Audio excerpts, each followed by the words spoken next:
اے گروہ جن و انس، اگر تمہیں قدرت ہو کہ آسمان اور زمین کے کناروں سے نکل جاؤ تو نکل جاؤ، اور زور کے سوا تو تم نکل سکنے ہی کہ نہیں، تو تم اپنے پروردگار کی کون کون سی نعمت کو جھٹلاؤ گے؟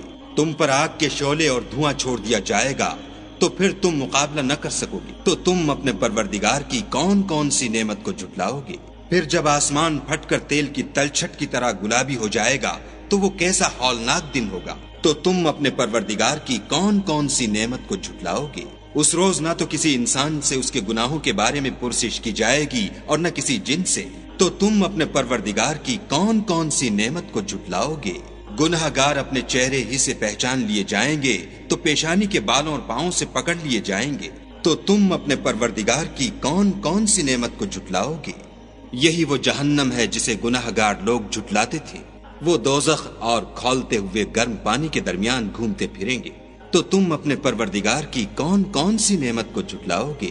اور جو شخص اپنے پروردگار کے سامنے کھڑے ہونے سے ڈرا اس کے لیے 2 باغ ہیں، تو تم اپنے پروردگار کی کون کون سی نعمت کو جھٹلاؤ گے؟ ان دونوں میں بہت سی شاخیں یعنی قسم قسم کے میووں کے درخت ہیں، تو تم اپنے پروردگار کی کون کون سی نعمت کو جھٹلاؤ گے؟ ان میں 2 چشمے بہ رہے ہیں، تو تم اپنے پروردگار کی کون کون سی نعمت کو جھٹلاؤ گے؟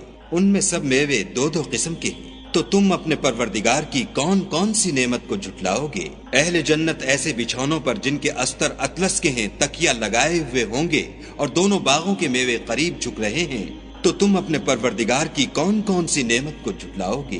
ان میں نیچی نگاہ والی عورتیں ہیں جن کو اہل جنت سے پہلے نہ کسی انسان نے ہاتھ لگایا اور نہ کسی جن نے، تو تم اپنے پروردگار کی کون کون سی نعمت کو جھٹلاؤ گے؟ گویا وہ یاقوت اور مرجان ہے، تو تم اپنے پروردگار کی کون کون سی نعمت کو جھٹلاؤ گے؟ نیکی کا بدلہ نیکی کے سوا کچھ نہیں ہے، تو تم اپنے پروردگار کی کون کون سی نعمت کو جھٹلاؤ گے؟